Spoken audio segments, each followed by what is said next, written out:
Hi, fam. Um, I know that it's probably stunning and shocking, the news that I gave you about not being a Christian. That does not mean that you are a bad person. Think about all the people that you know who are cool at work, but they just happen not to be Christian. They can be Buddhist, they can be um, Islamic, many religions other than Christianity. Anywho, I came on tonight to say that when I first became awakened to the fact that Christianity was kind of forced on us, I came to that conclusion back in 2015 when I was caring for my sister who had cancer. One night she had gone to sleep and I was cleaning up, and I really enjoy YouTube, and I just put on YouTube as I was mopping the floor. And you know how you just let YouTube run and whatever comes on, comes on? This older gentleman came on who, of course, I'm going to let him play because he reminded me of people that he could be an uncle. He was kind of like people that I grew up with, and he talked my same language. So he and I got along fine. I went on a binge watching all of his videos until we came to the point where he said that as far he don't believe in religion, because as far as he's concerned, that we let white people laugh at our God. Oh no, the first thing he said was the white people took our religion, changed it, sold it back to us, and we bought it at a price. So I was like, oh no, I can't listen to him. Too bad too, because I was liking all of his videos and I was respecting him. And his name was Dr. John Henrik Clark. And after my sister passed and I returned here, I was doing a minister's hair, and she's sitting down and I'm twisting her hair. And she said, Ginger, Christianity is the new kid on the block. And I'm like, huh? So whenever I finished doing her hair, I got on the computer and I started searching all the religions that were before Christianity, which were Buddhism, Islamic, all kinds of religions. But the first one is ours. And I went on and I said, dog, John Henry Clark was right. So I started listening to him and reading his books and stuff. And one point he said that we let the dominant culture take away our God. They laughed at our God. And we more or less shunned it too. And some of the religions that we had, I remember it being a bad word to be said when I was in grade school. So I'm not educated yet the way I'm going to be, but if you want to know more about religions before Christianity, you would want to check with Dr. John Henrik Clark. He is an ancestor, and I've named him first in respect. But the rest of them that I'm getting ready to name, they're going to be out of order because they're not. I'm just naming who comes to mind, and I have to name them quick with the way things are lately. So another person to follow is Tony Browder. Tony Browder. I think that's Browder. Tony Browder. He's real good. Amos Wilson. He's an ancestor now. Amos Wilson. He says we get so tied up on religion, and we got no business falling out with each other because one person is sanctified and one is Baptist. We're all brown. Another one is, see, Tony Browder, Dr. John Henry Clark, Amos Wilson. They're in here.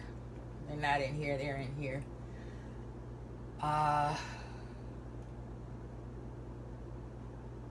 Amos Wilson, John Henry Clark.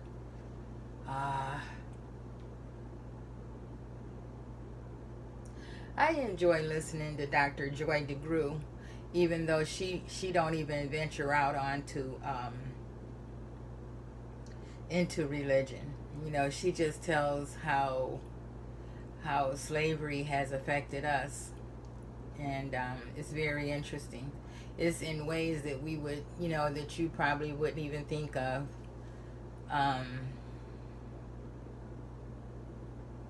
I'm going to be so mad at myself, but I'm going to go ahead and close this video so that it's not too long. But I am going to get better at making these videos, because now I'm talking about things that mean a lot to me. And you can tell when I was talking to young people that meant a lot. And this religion thing means a lot. So I will round up names of the best people to listen to. If it knocked me off my Christianity square, then it's something to it, because I was a devout Christian, and my marriage with my husband was built on Christianity, and I was, you know, it kind of shook my foundation. I was like, oh man, if I tell him this, you know, wow. So, but the fact that I'm not Christian doesn't make me a bad person. I'm not going to all of a sudden turn into a broom riding witch or something like that. It's just I'm exploring. So, you know, it's like I'm coming out of the closet. So, oh, you know, another good one. I love him. His name is, I can't leave him out. I'm not closing this video until I think of his name. He's the one who wrote he's the one who worked for President Nixon. No, not Nixon. He worked for President Johnson. No, he worked for Jimmy Carter, and he created the affirmative action proposal. Not proposal, it was actually a law. And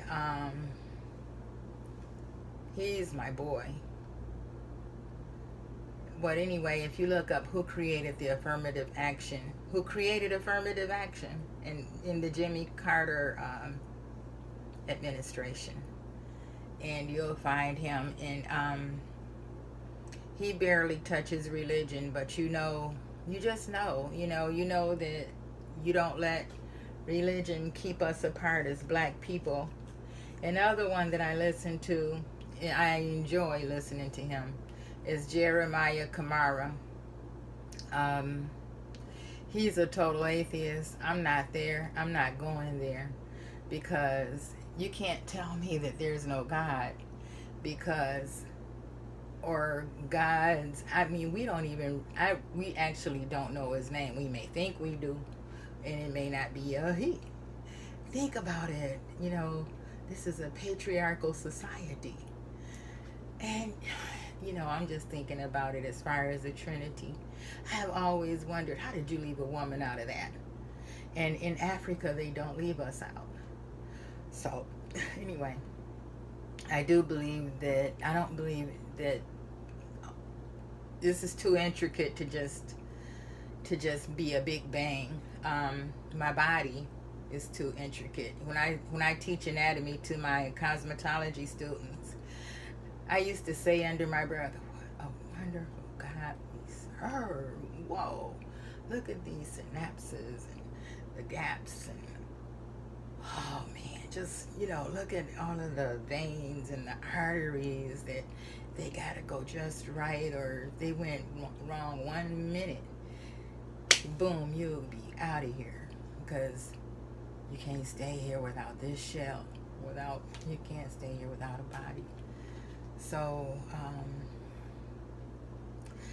I'm not an atheist. I know from experience, don't say what you will or will not do, but I really don't think I would ever be an atheist, because I know this earth was created, and your mind has to be open. If God created an earth, why would God stop with one earth? I think there could be a lot of worlds, but I don't know. I mean, I'm just thinking. This is just casual thought. Anyway, yeah, I listened to Jeremiah Kamara, but I don't agree with everything, but I do agree with what he says about holy lockdown. Whew. There's too many black people that don't live their lives because they got to be in church. Wow. We really, you know, we as African people, there's something in us. We are more spiritual than anybody else anyway. And so whenever the dominant culture came up with religion, they got us. They got us good. They burned us. Because we want to serve. We want to, and I don't mean serve. I mean, we want to, there's a place in our heart for spirituality, to connect with the universe. So, yeah, they got us on the religion tip. And like Dr. John Henry Clark said, they took away what we had, remolded it, and sold it back to us. Even in Africa at that time, women, we weren't considered second-class citizens. We were running the show. All the ones who were able to run ran it. They ran Africa, and I'm thinking that they still do. But I have, like I said, I have a lot to learn. I know a lot, but I need to be able to verbalize it and to back it up. So anyway, I'm going to turn this off before before it gets too long and I can't upload it. Okay. Thanks. Bye-bye.